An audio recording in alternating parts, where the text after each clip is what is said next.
one of the biggest comic events in history. They had a little over an hour to tell the story, and they did it in the first 20 minutes. On this episode of Moving Panels, we discuss Superman Doomsday. Welcome to Moving Panels, the podcast where we discuss movies and TV shows based on, inspired by, and adapted from the world of comic books. I'm your host, Laramy Wells, and joining me today for another AniMAYtion movie, please welcome Chad Smith. How are you, Chad? Doing good, Laramy. How's it going, man? It's always good to log on and record with you. It's been a while. It has. Dick Tracy a couple months ago was our last time getting together. But again, you're all the way on the other side of the country, so it makes things a lot more difficult. A 4-hour time difference doesn't sound like much, but man, yeah. All right, well, this fit perfectly because we're doing our first full month of animation here in May, and I wanted to do the first full animated movie from both Marvel and DC. So we did Marvel a couple weeks ago with Ultimate Avengers. Now we are doing Superman Doomsday, which was the first of the DC Universe animated originals that Warner Brothers put out. Not the first movie, because you had Mask of the Phantasm. That was even a theatrical release. Right. But this was the first one where this is an original. We're not basing it off of any other property that currently exists, like Mask of the Phantasm obviously was. So yeah, it fits. And then it's going to work out that in a couple of weeks we start our look at the Death of Superman storyline throughout the summer, the month of June into July. So this worked out perfectly. So I'm very excited. But this movie was first released September 18th, 2007. And I will go ahead and say I think I bought it that day as soon as it hit shelves. But surprise, when did you first? When do you remember first seeing it? I saw it not long after. I don't remember context of when I first saw this movie or anything. I remember just kind of giving it a chance because Mask of the Phantasm was so good, and it was kind of like, maybe DC's gonna roll something here with these animated movies, and decided to. And it's one of my favorite stories of all time, to be fair. Yeah. I mean, we're 100% going to get into that, but Death of Superman series is, arguably the biggest comic book story of all time. So when they grouped the trade back issue, it was titled as the greatest selling graphic novel of all time. Yeah. Or the best selling graphic novel of all time.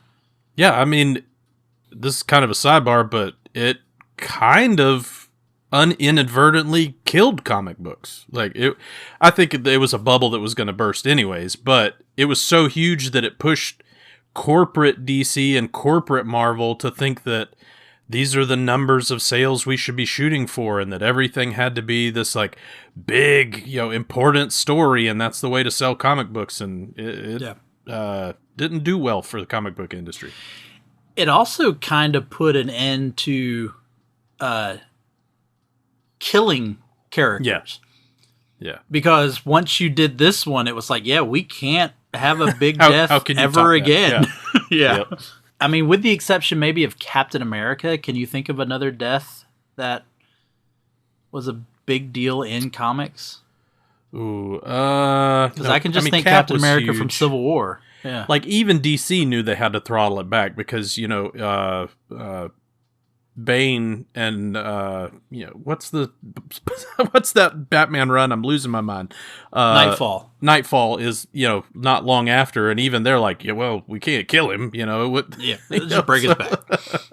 But we'll of course get into more of that as we get into the Death of Superman storyline in June.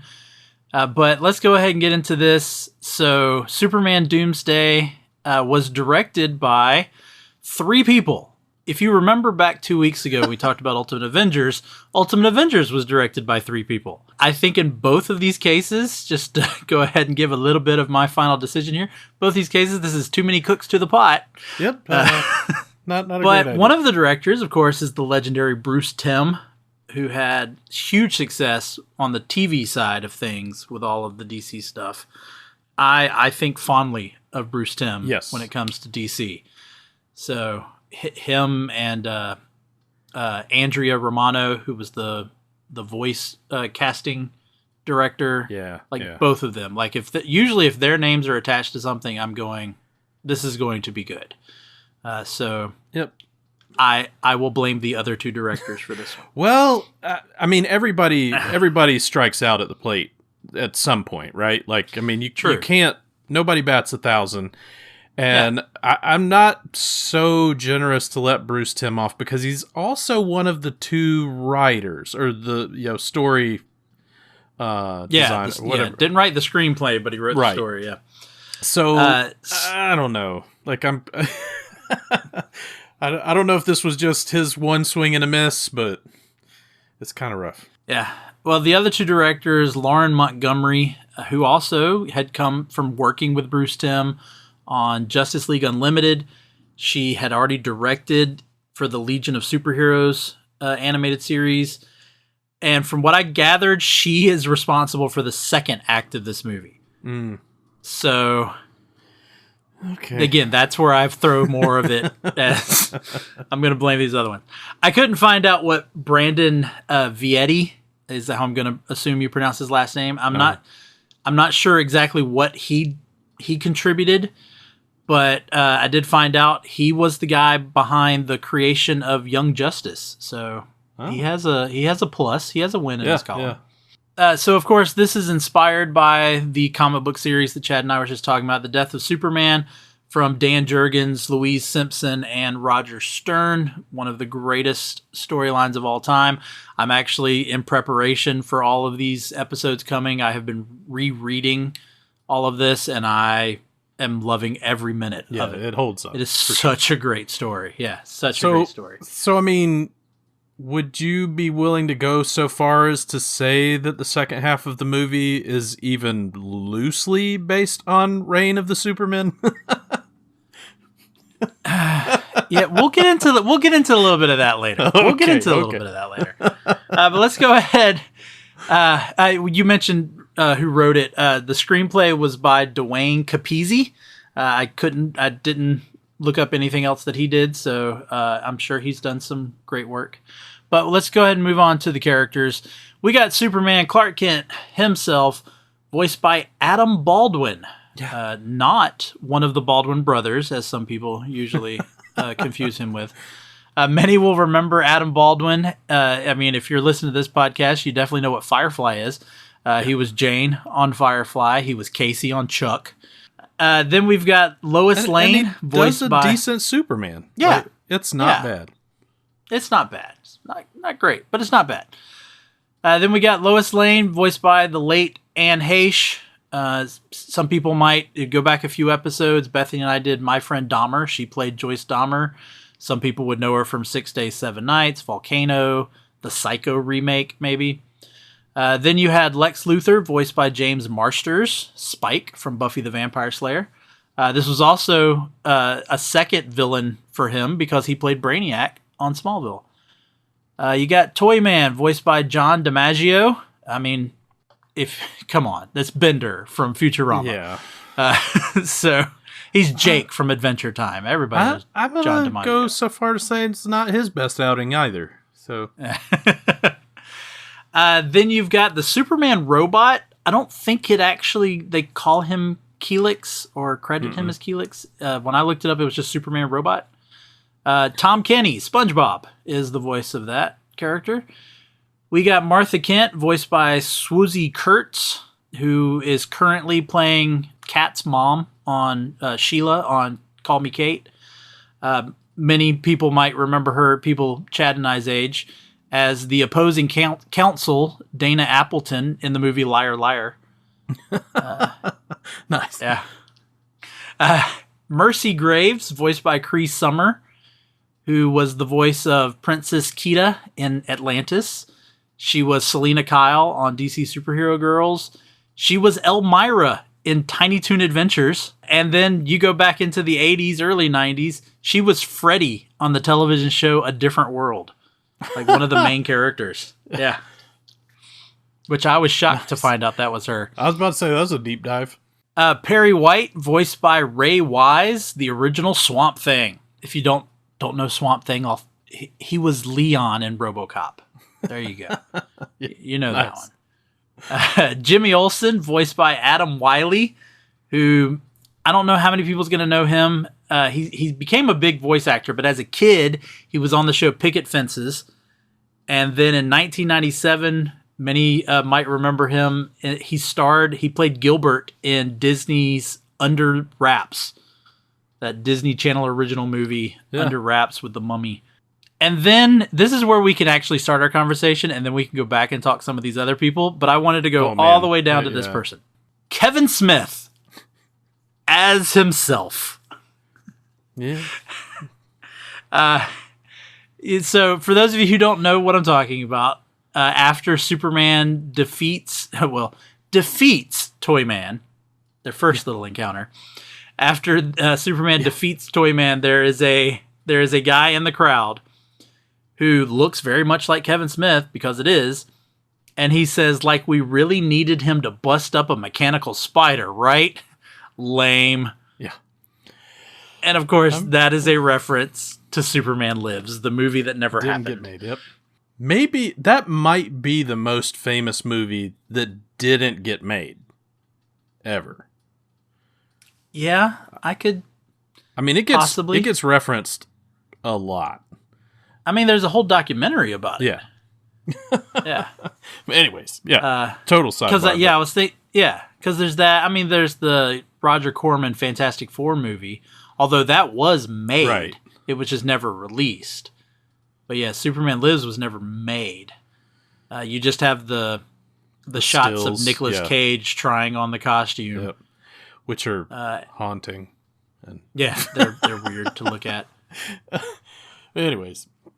But for those of you who don't know that background, so Kevin Smith wrote a movie called Superman Lives, which was supposed to continue the story from the Christopher Reeves movies, but as if Superman had been gone for a while. And then it was going to be directed by Tim Burton, but Tim Burton changed a lot of things. I mean, he had the success of Batman at the time. But to connect how this works, so Warner Brothers, not Kevin Smith, not Tim Burton, Warner Brothers wanted Superman to fight a giant mechanical spider in the movie. Yeah. And so Kevin Smith, because they're signing his paycheck, he put it into the story, even though he didn't like it, which is why you've got, like, we really needed him to bust up a mechanical spider, right? Lame. And that's why we get the line there. What's funny is that Warner Brothers still liked the idea so much, they used it in the movie Wild Wild West. Yeah. Yeah. Yep. Giant mechanical spider. Yeah. Yeah. Again, I can't get over that movie. Like, can you imagine a Kevin Smith written, Tim Burton directed, Nicolas Cage starring Superman movie? Like, that's like a trifecta of holy moly, like bonkers. That's just bonkers. That's the word for it. That would have been an amazing movie. It would have been a classic, though. I'm not saying if it was good or bad, just would have been an amazing movie. It would have been something. So we can tackle some of these characters, but I'll go ahead and ask you the question.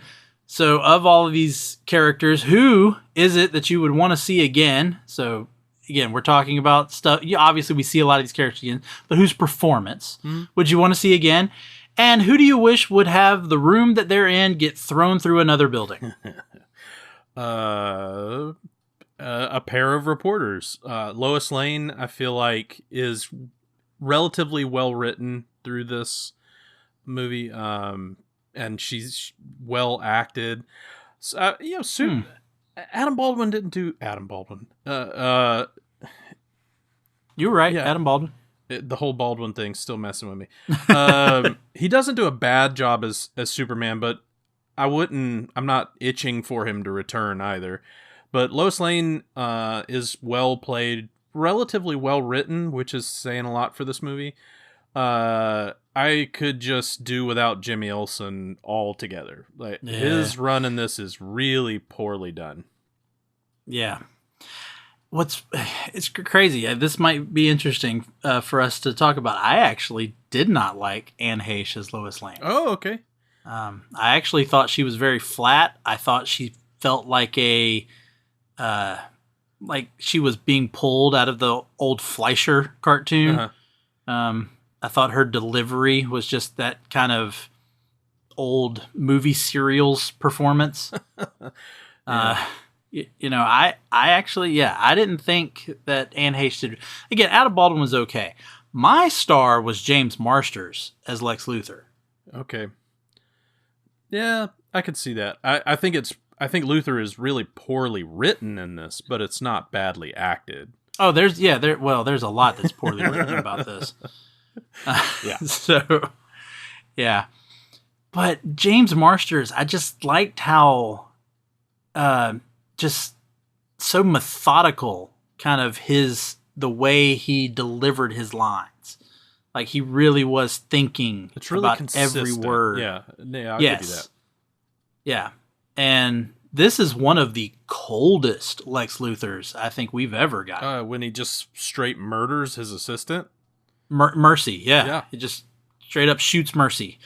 And it's kind of funny too, because, and we'll get into more of this in a few minutes, but the fact that truly Lex Luthor is not really involved in this storyline. Yeah, he's definitely an adjacent character. I mean, cloning Superman. Well, but Death of Superman. Okay. Death of Superman. Yeah. And the Death of Superman storyline, Lex Luthor is not really. I mean, of course, that's what propels Lex Luthor the second. Yeah, that's what propels the second half of the movie, though, because he's angry that he didn't get to kill Superman. Yeah. So, any other performances you wanted to tackle? You didn't give me who you wanted to throw. Oh, I mean, I don't guess I would say Lois Lane on that one. I think I'm with you on the Jimmy Olsen. It's just so badly written. Well, and yeah, so what was the whole point of having him take the Daily Planet? Take another job? It made no sense for a tabloid for all of 5 minutes of the movie. Yeah, it made zero sense. If they had maybe used it as some sort of plot device, to help in some way or to do something, but it does nothing. No, it really we just go from awkward moment at the funeral to Jimmy in a horrible suit, being all smug and cocky, to okay, everything's good now, and but no reason for any of it. There's no development. Yeah, there's no reason for him to do anything that he does through that, and it's just so bizarre. So yeah, I'm with you on that. And then of course, great voice actors with John DiMaggio, Tom Kenny, Cree Summer. John DiMaggio's. He's a Mount Rushmore voice actor. I mean, it's ridiculous the stuff he's done, but this was not his best outing. This is not one that goes on his highlight reel. No, it was not great. And I mean, I'd say the same for Tom Kenny with Keelix, or I'm gonna say Keelix, but Superman Robot. Yeah, the slightly creepy Superman Robot. But look, a lot of these characters were really creepy. Yeah, they were. I mean, let's go ahead and get back into Lex here. Lex Luthor's I gotta tread a line here. So Lex Luthor's sexual harassment on Lois. Yeah. For a guy who's supposed to be a supervillain, because of his brain. Not his shining moment. He just thinks that Superman's girlfriend is gonna be okay with him, throwing himself at her. But it was that was not the best written scene. That's probably why I would say that scene is why I had a hard time saying I wanted to see more of Lex Luthor in this. Like I get what you're saying, and that he was acting well, that scene. That scene is definitely a huge blemish. And I don't know, for me, this Lex Luthor was he's a little on the dumb side, and this is all writing again, and I don't know, it just wasn't very compelling to me that he's he has cloned Superman, which I know this is way into the movie, but and doesn't he has one little failsafe and just underestimates Superman's ability to take care of it. The Superman clone, it just, I don't know. I was not a big fan of this Lex Luthor. Yeah, but again, that's story, that's plot points. I'm trying to just think of the performance, and I that's what I was basing it on. Is I think James Marsters' performance was really good.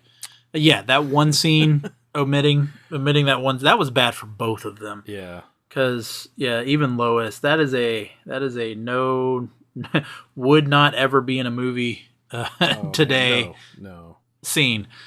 So that's a very uncomfortable scene. So to be fair, though, since I'm criticizing your choice of Lex, Lois looks pretty bad through this movie too. I really have a problem with her at the end, being happy that Superman outs himself as Clark to her, which she clearly figured out of the movie. But also, when she's with him in the Fortress of Solitude, she's complaining, kind of hinting that she knows that Superman is Clark, which Superman doesn't acknowledge at all, in a bizarre way. But she's the one that just ignored Clark leaving. When he's, quote, going to Afghanistan. And she just completely ignores him. But then she's sort of hinting at Superman that she knows he's Clark Kent because they're growing distant. And I'm like, hang on a second. Like, if you knew he was the guy that you're in love with, you gave him a pretty cold shoulder just 10 minutes ago. So, yeah, that's a weird relationship. Because even thinking about that from Superman's side, like the fact that he's, even if they were two separate people, the fact that he's going along with this just goes completely against Superman's ethics. Yeah. So this Superman in this particular movie is not, kind of the upstanding Boy Scout Superman. No. Lois Lane walking out of the shower at the Fortress of Solitude, and a lot of innuendo being flown around. It was it's a bizarre scene. It's a very troubling Superman. That's another one, like the Lex scene. The fact that she was like, "You wouldn't use your heat vision on me," and he was like, "No, but I'd use my X-ray vision." I was like, "Oh, no, Superman." No Superman.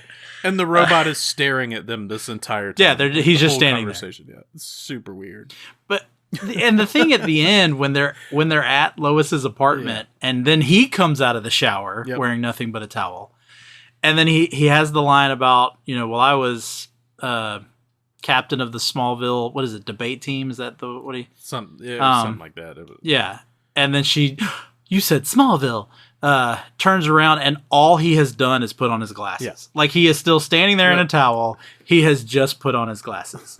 And they are the thinnest glasses. Like, they are the smallest little rim glasses. Yeah, I know what you mean. Not the typical horn-rimmed glasses. Yeah, they're not the typical, Christopher Reeve, the thick black frames. These are just little circle frames, and I know this is very nitpicky, but I also was obviously, movie was made in, 2005, 2006, and they included that Clark's assignment is to go to Afghanistan.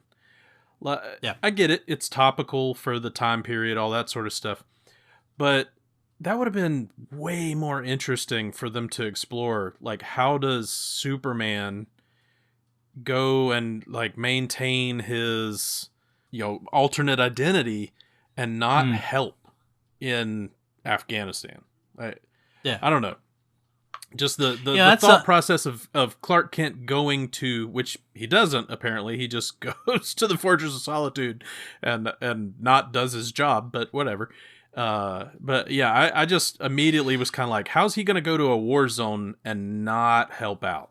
But Well, there's been times of that throughout all of comics. I mean, right as comics got started, you got World War II that comes up, and it's, how do they tackle World War II? Then you got to think Vietnam, like you're talking about all the Gulf stuff, and yeah, but I mean, in those those conflicts, Vietnam's a little bit different, but there is the Superman cartoons where Superman fights the Nazis and that sort of stuff. Yeah. So, and then like Captain America famously punching Hitler.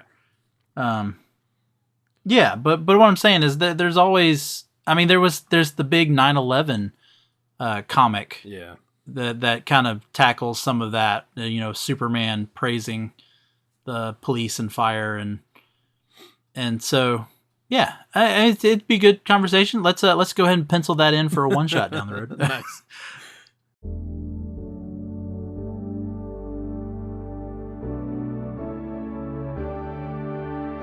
Life moves pretty fast. If you don't stop and listen to an 80s flick flashback podcast once in a while, you could miss it. Do you love movies of a certain age? Do you miss the days of VHS tapes, VCRs, and the video rental stores? Does the thought of another 80s movie being remade seem inconceivable? My name is Tim Williams. I'm the creator and host of the 80s Flick Flashback Podcast. On each episode, I'm joined by guest co-hosts to discuss one of the many movies released in the 1980s. We share our first-time watch memories, our favorite scenes, and even learn some behind-the-scenes stories about the cast and crew along the way. New episodes are released every other Friday on your favorite podcasting platform. So make like a tree, get out of here, and go listen to an excellent episode of the 80s Flick Flashback Podcast. The ad is over. Go home. Go. All right, so let's get into the moving panels. And of course, there's not a lot to talk about here. This follows the death of Superman. Well, yes, but I mean, there's not a lot in terms of connecting it to the comics. Which in and of itself is a lot to talk about, but yeah, we've got the death of Superman storyline, and I guess really you just say Superman 75, because this doesn't have the buildup. Nope. It's just straight Metropolis go. Yep. And so you got Superman 75, which was released January 10th, 1993, and that of course is where Superman and Doomsday have their big epic battle in Metropolis, which ultimately ends in both of their demise. They took care of this in 20 minutes.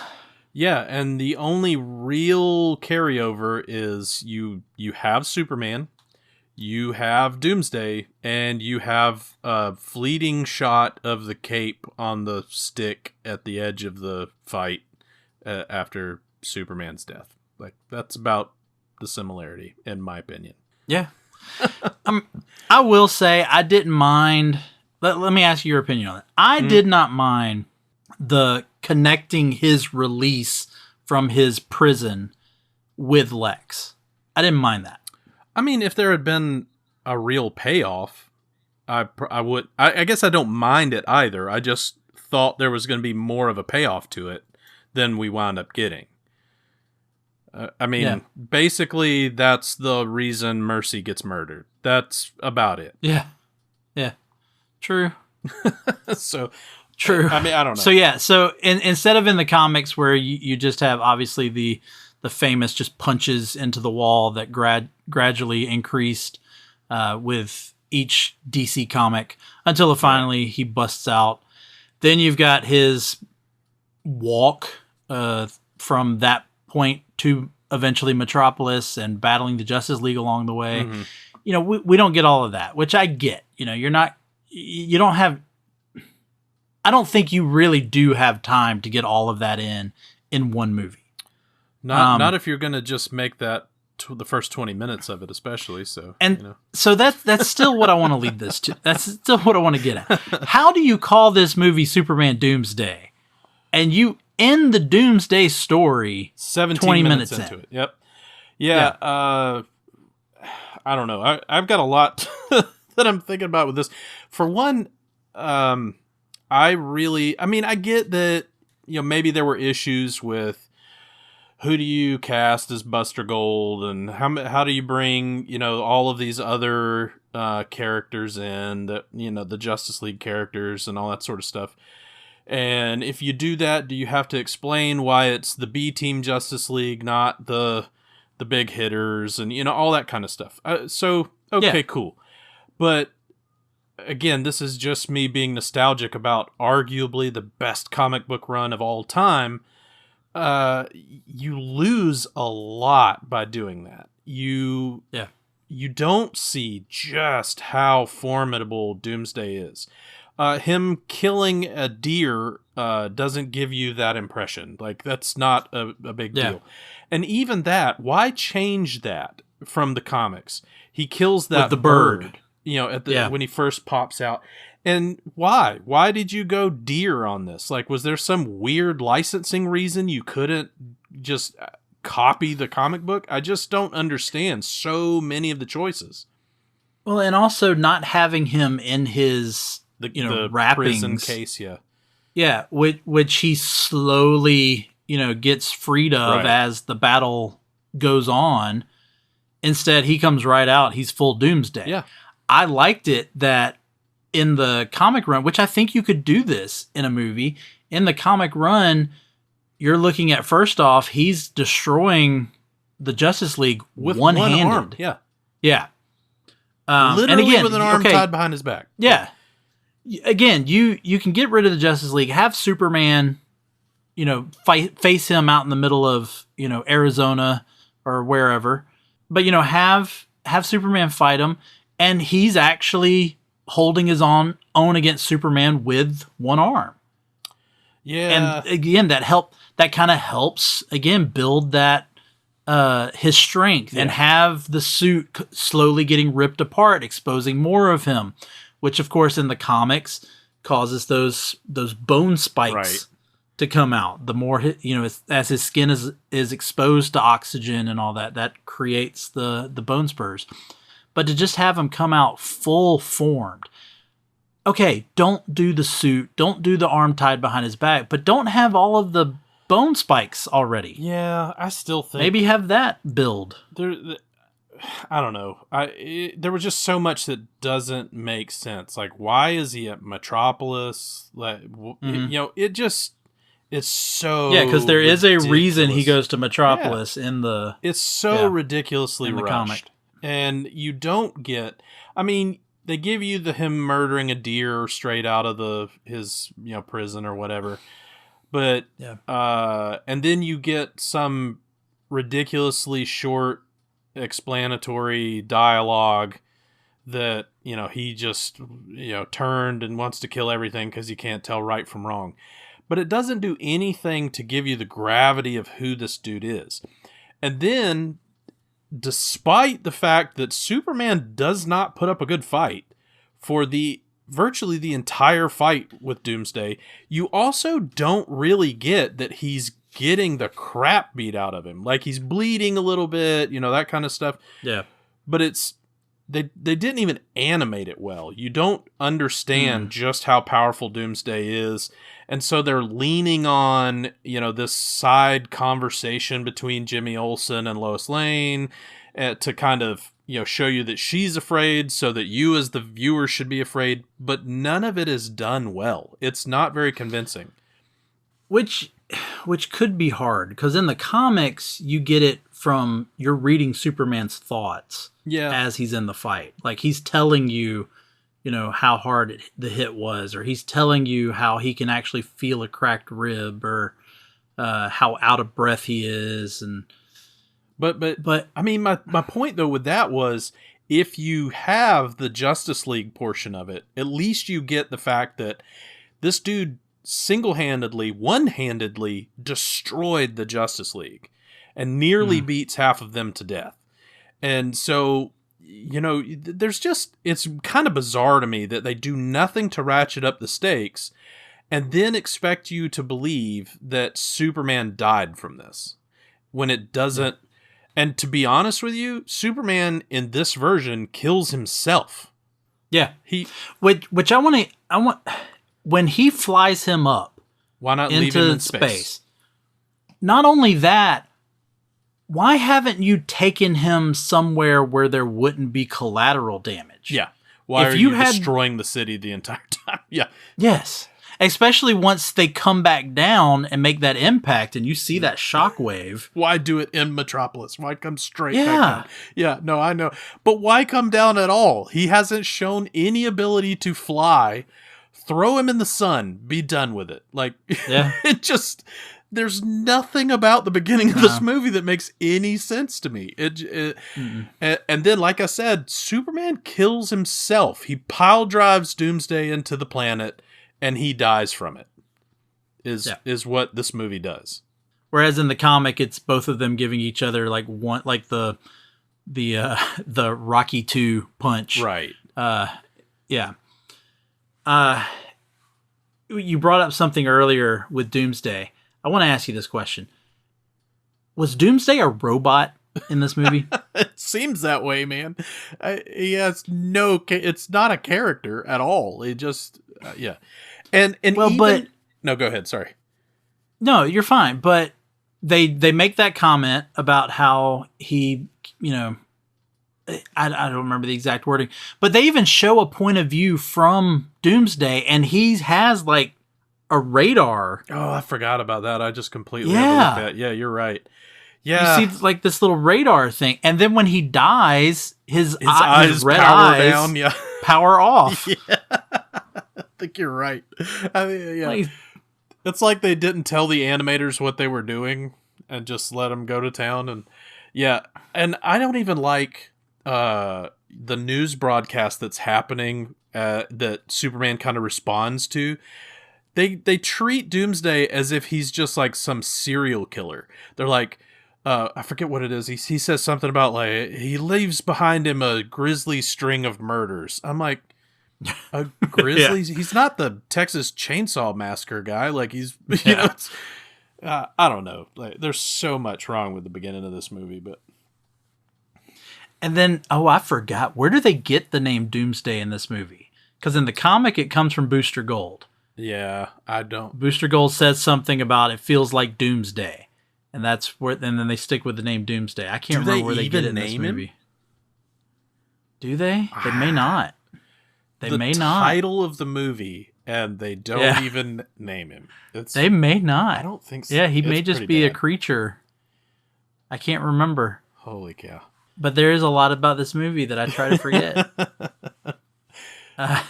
So we have just spent, 15 minutes, 20 minutes talking about the first 15, 20 minutes of this movie. Let's get into the rest of the movie. We're not writers and could have easily created a better version of this. You could have truly had just a Superman a death of Superman story. Yeah. That just ended with his death. Like, it's okay, people, to end a movie on a downbeat. Like, yeah, if you would have made the fight, if they would have done just a couple of things, you have to up the stakes in Lois and Clark's relationship, because I'm sorry, the writers of this movie use that as a complete crutch, that you know and understand that the two of them are in love and it's a will they won't they kind of thing. They just give you some bizarre innuendo that we've already talked about, and then just expect you to know that the stakes are high because Lois is in love with Clark or Superman. Yeah. And so you have that, and then on the second part of it is just there's no reason for you to believe that Doomsday can defeat Superman. And again, I'll kind of argue that in the end he doesn't. Superman kind of beats himself. So it's just, I don't know. It's very difficult to find how this has anything to do with the comic book run and how good it was. Agreed. Totally agree. But let's go ahead and move on. Talk about the rest of the movie. I do want to talk about what I did like about after the death. I liked the Lois Martha stuff. Yeah. I did like that. Mhm. I like that when Lois goes to visit, because that's also a big deal in the comic when they get into the funeral for a friend, is the fact that Lois is scared to call the Kents. Now, for those of you who don't know, Jonathan does not die in the comics the way people are used to him dying in movies and TV Right. shows. Jonathan is still alive. So you got both Jonathan and Martha. And Lois, they know that Lois knows in the comics, but I liked in this one where, since Lois doesn't know, Martha even trying to continue the facade. Yeah. And is defensive even a little bit. Oh, yeah. Thinking that she's maybe just there to get a story, like she's trying to blow this thing open, that sort of thing. But then once she realizes how much Lois truly cared for Clark, Superman, I really like that moment.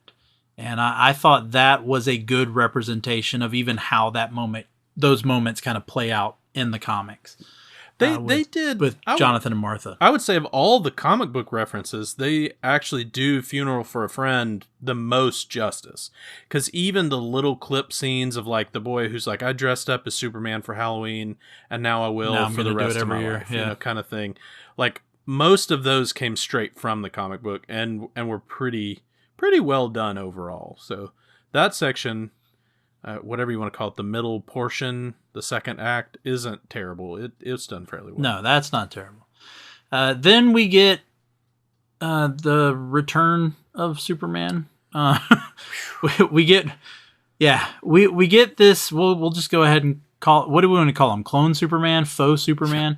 Yeah, we get the what eventually becomes the evil Superman. What do you think this was their attempt at combining Reign of Superman just all together? Yeah, I think they got really lazy, and instead of having a couple of options and the tension that brought. So let me back up. Before we even get into that, though, one thing that the comic book run did was give you some time. There were a few months, you corrected me before the podcast. There were 2 months where there was not a single Superman title that was released. And so you, as a comic book reader, you literally had to kind of ask, like, is Superman dead? Is he gone? And it goes so fast from one to the next on this. Superman's dead. Like, I think even in movie time, it was like less than a week, and Superman's back. It's been just over 2 weeks. 17 days.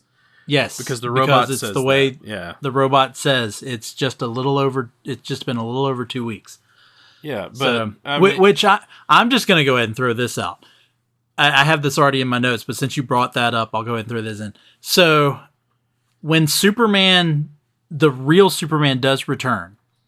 And of course, this is they're pulling from the comic here. This is Adventures of Superman 505 from October of '93. But in comic book time, Superman had been gone, quote unquote, gone, for about 7 months. Mm-hmm. In this movie, it's about 17 days. And I get that when they had him return, they wanted him to look the same way he looked in the comic. His hair grew. But how did his hair grow that long in 2 weeks? Well, okay, so to be fair, the robot says that no facial hair. I'll give him this. The robot said that he had to wait another 17 days to get the second heartbeat to go get him. So it's been 34 days. But his hair grew like 12 inches in a month. Yeah, it's past his shoulder. Yeah. So yeah. But I mean, like we were just talking about, or I just mentioned, it was 2 months that there was not a issue of Superman in real life. April and May of '93. And yet this all happened in a month's period. Let me also point out that Lex Luthor cloned an adult male Kryptonian in like 2.5 weeks. I did not even think of that. Yeah. That's, I mean, which he's doesn't supposed to be a make sense genius, when you come on. Yeah. Which doesn't make sense when you then see the room with all the different vats. And the fact that there are different levels. Yeah. Yeah. It was like, well, if you could do this one in, like you're saying, a month, then why haven't you already done more? Yeah. Yeah. Yeah. So, but let's get into the whole. So again, I'm saying it's bringing all of Reign of Supermen together because he's a clone, just like Superboy. Right. He has loose morals and ethics, like Eradicator did. He, of course, becomes the villain of the story, like Cyborg Superman. The only one I couldn't figure out was how he's connected to Steel. But I got the other left three. that one out. But yeah. I don't. But it does no justice to any of those three that you listed. Like it's because Eradicator in the end redeems himself. Yes. Cyborg is a lot more arguably villainous. A good villain. He's well written and actually has good legitimate reason to be fighting Superman. And Superboy also, it comes out that he is a clone even before. It's been a long time since I read it, but even before actual Kal-El comes back, it's known that he's a clone. Yeah. So, and he does good, So I don't know. It just really poorly wrapped up those three characters. I'm sure somebody in the meeting probably pitched that he had a metal arm to put Steel in there or something, or carried a hammer around for a while. I don't know, but it doesn't do any of them justice, and I don't even like that Lex Luthor makes the line that he cloned him down to his morality. Like, the comic books do such a good job. Which he can't do with the fact that he doesn't know he's Clark Kent. Right. You can't, and maybe you can clone some morality. I don't know. But, the comic books do such a good job of helping you understand that Superman, the only reason that Superman is not a Kryptonian tyrant is because of who raised him. The Kents. Yeah, I mean, that's the whole reason that he is who he is because he was raised well and good morals were instilled in him. And apparently, Lex thinks that he could produce that in a month in a tank and somehow clone the morality of Superman. And so I didn't like that line was even in there. I didn't like that when Superman shows up, the clone Superman shows up, and Lex fights him and says, "Who's your daddy?" Yeah. I didn't like that. Well, and that whole scene is disturbing too. His little, fight room scene with him.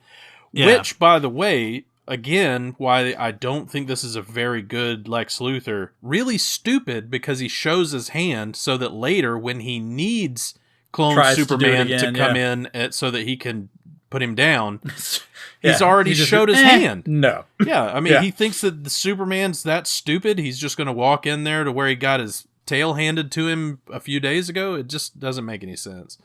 So, yeah. So let's talk about what you brought up earlier, the idea of placing the small little pea-sized lead ball of kryptonite in the middle of his brain. That's a disturbing scene where he just walks into the salon and the salon cuts it out. My question is, do you think he actually could do that? Like lobotomize himself? Yeah, I was kind of wondering about that. And then even if he could burn himself with his laser vision, would the wound stay open long enough for him to put a pair of tweezers in there? And okay, so you are the Superman aficionado. I'm more of a Marvel guy. I think we've talked about this on podcasts before, but is that supposed to be one of Superman's abilities? Does he have Deadpool-like healing? Like, I mean, he does. Well, I mean, this is regeneration. This isn't just healing. Superman doesn't ever need to. Right. That's kind of my point. The problem. I think his superpower here is invincibility, not super regeneration. So I think that's even a little off canon. If you know what I mean. And then the fact that he has a scar later. Yeah. Which I will say, that's a pretty funny scene when he comes out of the shadow and Lex sees the scar. He's like, well, I'm screwed. Yep. Yeah. But no, that is a very disturbing scene, which is great because you don't actually see what he's doing, but you know what he's doing. Yeah. He uses a pair of scissors, like tweezers or forceps, apparently, to pull this thing out of his brain. Which makes you wonder how big of a hole did he burn into the front of his head.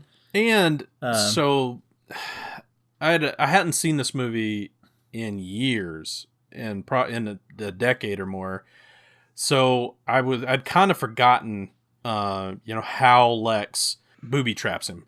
And so I was thinking about it leading up to it, and I was like, I would put the same kind of idea. You implant some kryptonite in his body so you have a failsafe, but put it in his heart. Yeah, exactly. But the smartest dude on the planet isn't smart enough to put some kind of failsafe on the failsafe that if it's tampered with, it goes off, explodes. It just was like, all right, man.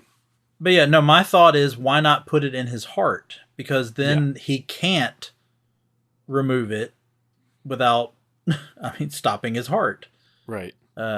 Yeah, that was another weak point to this. So let's now move into his snap. Let's talk about Toyman.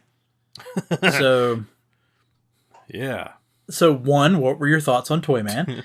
And 2, what were your thoughts on them killing a child? Yeah, killing a child, then killing a villain. It's pretty dark for a Superman animated movie. I mean, they really wanted to make sure people were aware this is a PG-13 movie. We are going for PG-13. Yeah. So, I was a little disturbed by that. I mean, they if I remember right, don't they specifically say like a 4-year-old girl? It's just it's like they ratchet 4 or 6 up something. Yeah, it was in the news. But and I will admit, if anything's going to make Superman snap, sure, that would the murder of Lois Lane. We all know that. Well, but, yeah. But in this context, that's a different episode. I'm sorry. Yeah, that's another animated movie we might do next year. Oh man, but I mean, I get. So that goes back to the whole reason that Clark has the morality that he has, and so that's one of the few things about this movie and this iteration, that clone Superman, whatever you want to call him, that did kind of make sense to me. Like, if you give somebody Superman's powers without his principles, I do kind of think this is what you get. Like, you would wind up with a being that thinks that it's superior, and at the end of the day, kind of turns into, the AI that we all are afraid of, that's going to destroy things in order to save them, sort of idea. So, it's not him killing Toyman is not the most shocking part of this movie to me, and actually kind of falls in line with the character that they wrote in a good way. I feel like it gave some continuity to what they were trying to do.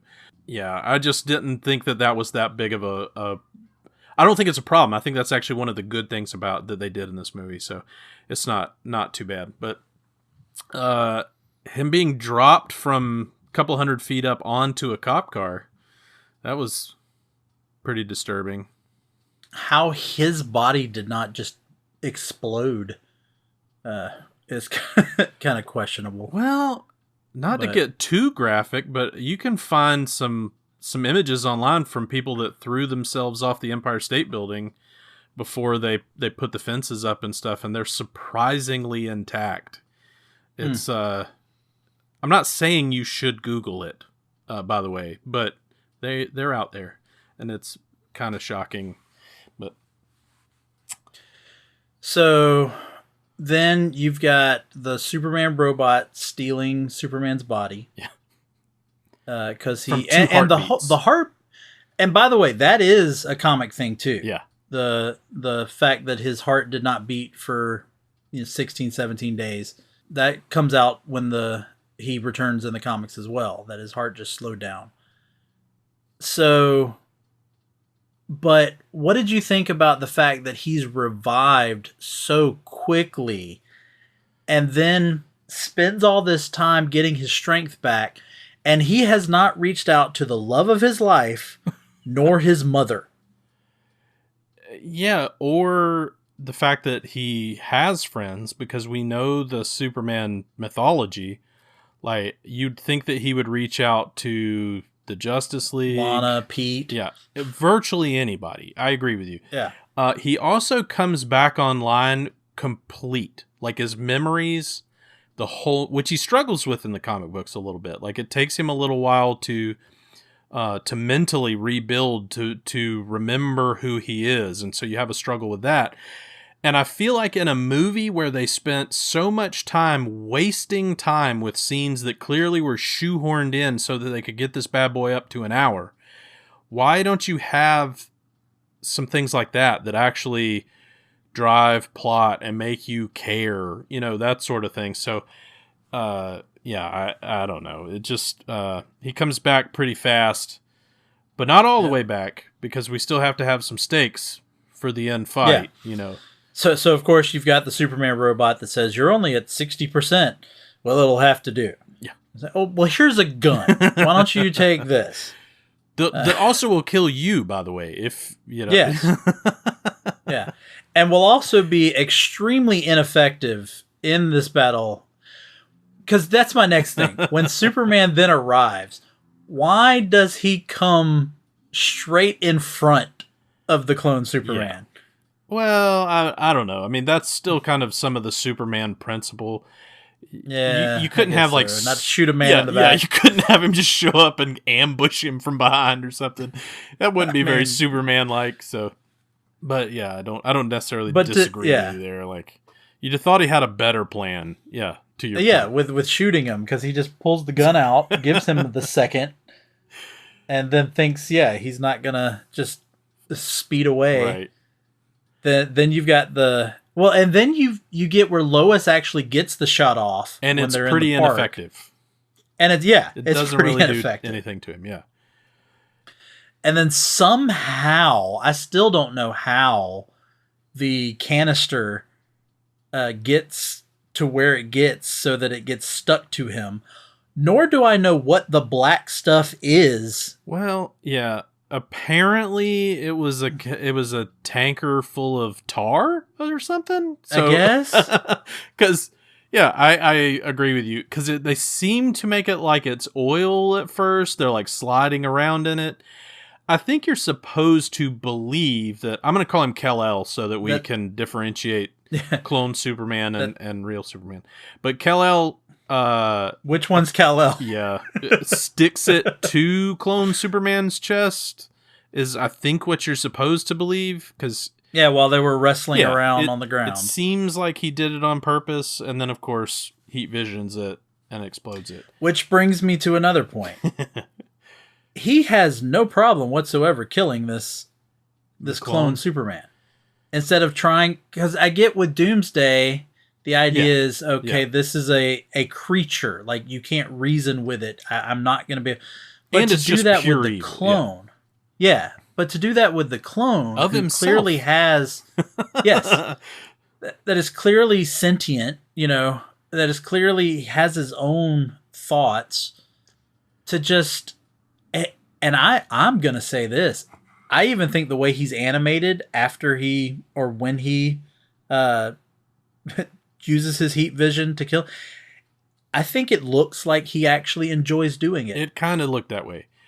Yeah, I agree with you. I don't understand our Superman's reasoning why it was okay to kill him.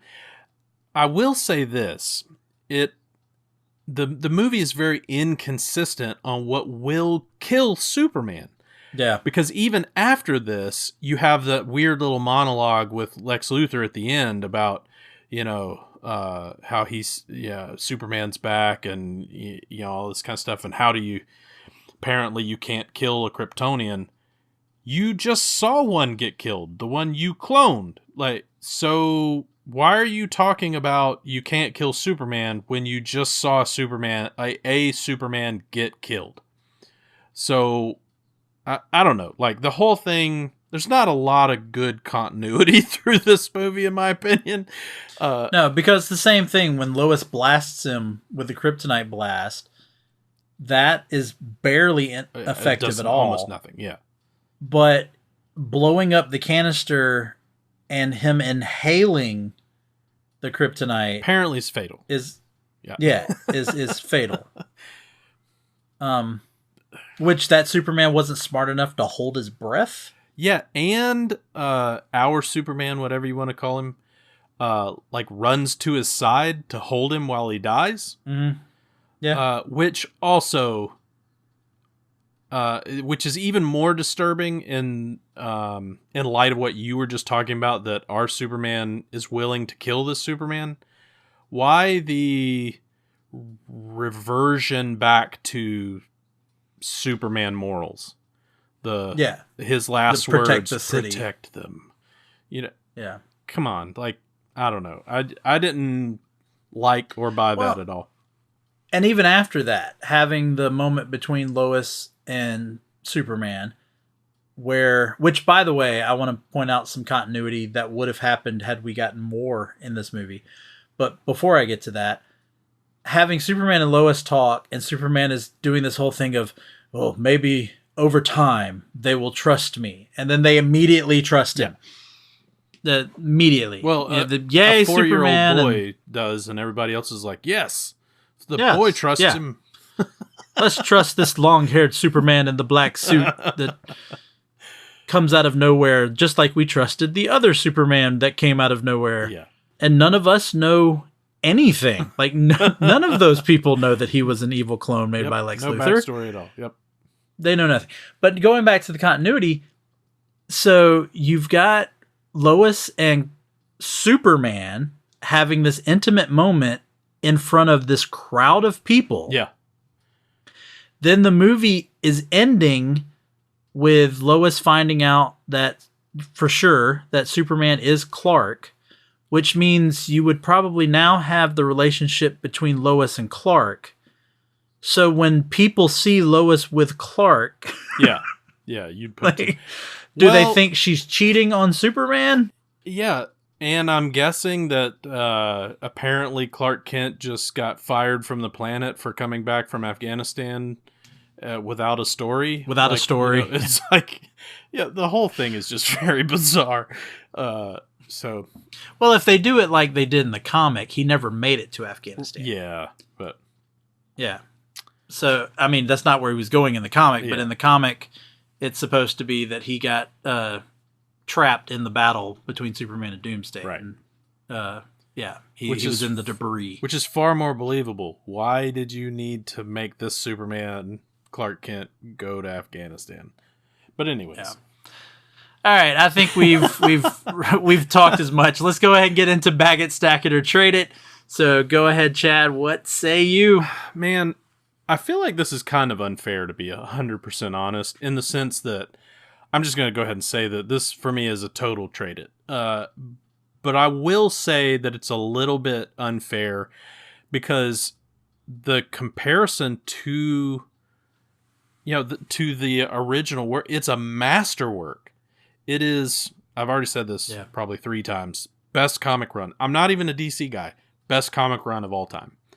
And when you have that property, it hurts doubly to make such a poor version of it.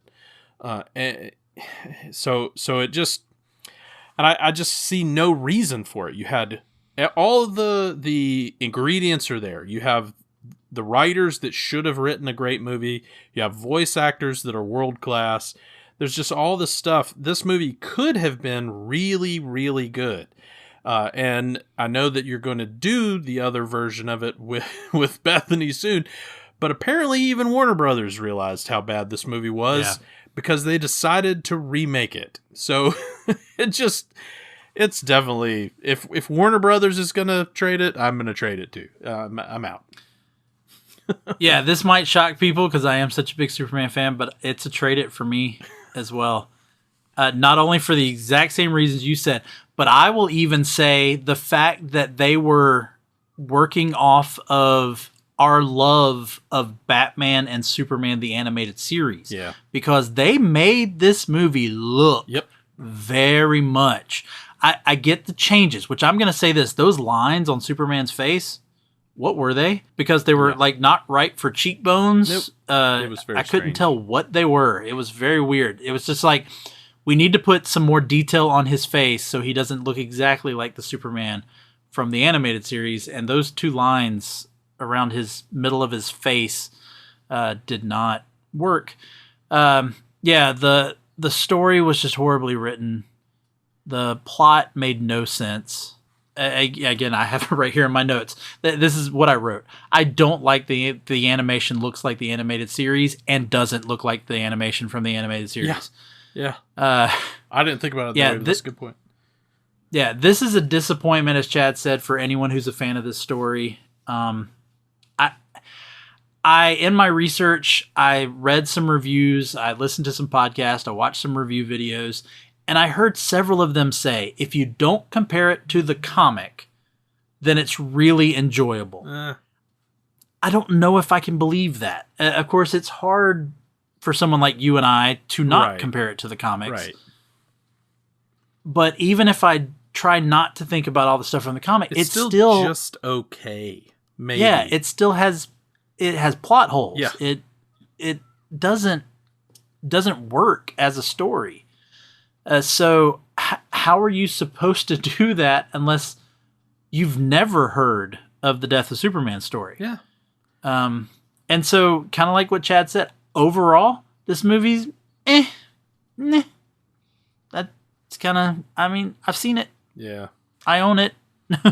But yeah, like you said, you hadn't watched it in probably a decade or so. I don't know if I had either, because this is really one of my least favorite movies. Yeah. And which is such a shame, because then to think the very next movie that they would put is New Frontier. Yeah. And that was such an amazing animated movie. I mean, maybe that's what the thing you can pull out of this is that they realized that they couldn't just mail in some of these animated features. I don't know.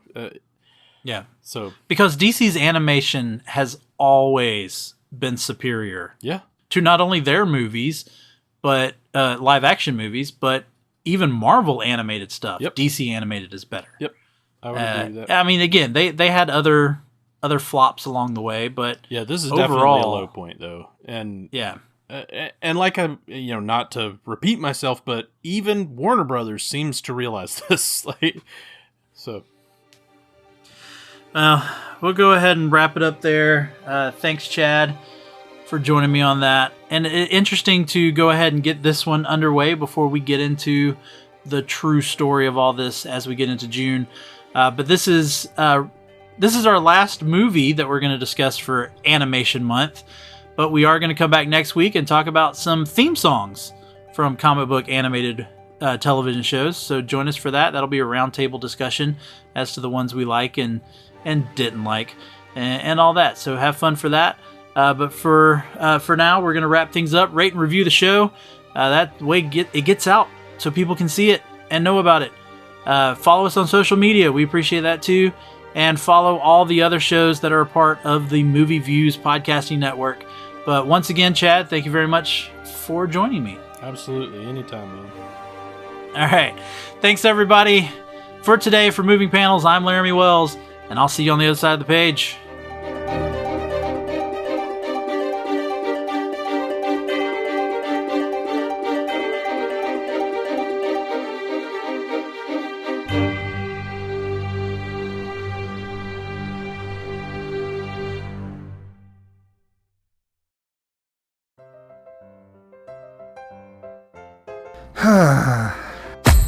What seems to be the problem, pal? There's just so much pain in the world, so many issues. I don't think I can bear it. Well, friendo, it sounds like you could use a dose of pop culture roulette. Pop culture roulette? What's that? Some sort of pop culture themed podcast or something? That's right, sonny boy. When hope seems far, dive into some PCR. But I already get my entertainment news from Variety. Huh, that's pretty good. If you're a chucklehead, PCR gives you news you need, condensed, unfiltered, and raw, from three nerds who know a little something about something.